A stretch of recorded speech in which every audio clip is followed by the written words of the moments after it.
एक राजा आपल्या दिवसाची सुरुवात करण्यापूर्वी मंदिरात जायचा, देवाचं दर्शन घ्यायचा आणि बाहेर आल्यानंतर बाहेर बसलेल्या 2 भिकाऱ्यांना भिक्षा द्यायचा आणि राजमाली निघून जायचा. राजमाली गेल्यानंतर त्याच्या दिनचर्येला सुरुवात करायचा.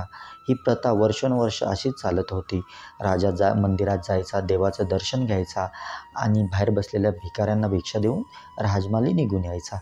दोन्हीपैकी एक भिकारी देवाकडे सारखं मागणं मागत असायचा की देवा, मला यामधून बाहेर काढ. मला आता भीक नाही मागायची आहे. मला चांगलं जीवन जगायचं आहे. माझ्यासाठी काहीतरी कर. तर दुसरा भिकारी राजाला पाहायचा आपल्याच मनामध्ये की मला नाही भीक मागायची आहे. मला राजासारखं जगायचं आहे. मला श्रीमंत व्हायचं आहे. हे आपल्या मनामध्ये जाप करत असायचा. तर एक दिवस राजा आपल्या नेहमीच्या दिनचर्येप्रमाणे येतो, मंदिरात जातो, देवाच्या पाया पडतो. मंदिरातून बाहेर येताना राजाला वाटतं की आपण खूप वर्ष पाहतोय की आपल्या राज्यामध्ये 2 भिकारी आहेत, ते भीक मागत आहेत. त्यांच्यासाठी आपण काहीतरी केलं पाहिजे. तर राजमाली आल्यानंतर आपले मंत्री असतात, त्यांची बैठक बोलवतो. सर्वांना बोलतो की मला भिकाऱ्यांसाठी काहीतरी करायचं आहे. तर काय होतं, त्यापैकी एक मंत्री उठतो आणि राजाला सांगतो, महाराज की एक जो भिकारी आहे तो देवाकडे सारखं काही ना मागत असतो, तर देव त्याची इच्छा पूर्ण करतील. दुसरा जो भिकारी आहे त्याच्यासाठी तुम्ही काहीतरी करा, कारण तो तुमच्याकडेच सारखं की बाबा त्याला याच्यातून बाहेर पडायचं आहे, हे असं मागत असतो. तर राजाला ही आयडिया जी असते ती छान वाटते. आपण त्या दुसऱ्या भिकाऱ्यासाठी काहीतरी करू, असं राजा ठरवतो. दुसऱ्या दिवशी राजा उठतो, ठरल्याप्रमाणे आपल्या शिपायांना आदेश देतो की तुम्ही दुसऱ्या भिकाऱ्यासाठी खीर बनवा.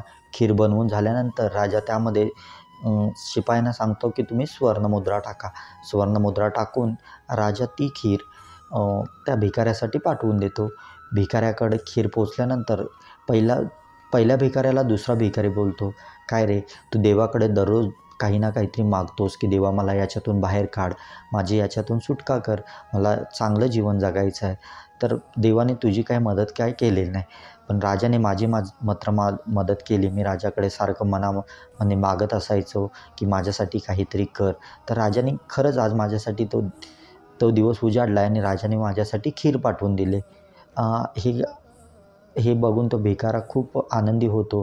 राजाने पाठवलेली खीर आहे ते पितो, पण खीर भरपूर असल्यामुळे त्याला ती खीर संपत नाही. मग उरलेलं जे काय भांडं जे दिलेलं असतं राजाने, ते पाठवून तो त्या पहिल्या भिकाऱ्याला देतो. पहिला भिकारी ती भांडं घेतो आणि घरी निघून जातो. दुसऱ्या दिवशी तो भिकारी येत नाही. राजा सवयीप्रमाणे मंदिरात येतो, देवाच्या पाया पडतो. बाहेर येऊन बघतो तर काय, पहिला भिकारी जाग्यावरती नसतो. दुसरा भिकारी मात्र भीक मागत असतो. राजा दुसऱ्या भिकाऱ्याजवळ जातो आणि त्याला विचारतो की बाबा, मी दिलेली खीर तू खाल्ली नाहीस का? यावरती भिकारीच राजाला सांगतो की ती खीर मी खाल्ली, पण माझं पोट भरल्यानंतर मी पहिल्या भिकाऱ्याला ती खीर देऊन टाकली. राजा यावरती त्या भिकाऱ्याला सांगतो की मी तुझ्यासाठी त्यामध्ये स्वर्ण मुद्रा टाकून दिल्या होत्या, पण तुला त्या ओळखता नाही आल्या आणि तू त्या पहिल्या भिकाऱ्याला त्या देऊन टाकल्यास, आणि ते स्वर्ण मुद्रा मिळाल्यामुळे पहिला भिकारी श्रीमंत झाला आहे आणि आज तो त्यामुळे भीक मागण्यासाठी नाही आला आहे. ही छोटीशी गोष्ट आपल्याला खूप छान संदेश देऊन जाते की आपल्या मनामध्ये कोणती इच्छा जर प्रबळपणे आपण ठेवत असेल तर एक ना एक दिवस ती इच्छा पूर्ण होतेच. फक्त त्याला नशिबाची साथही मिळावी लागते. अशाच गोष्टीसाठी आपल्या चॅनेलला सबस्क्राईब, शेअर्स आणि फॉलो नक्की करा.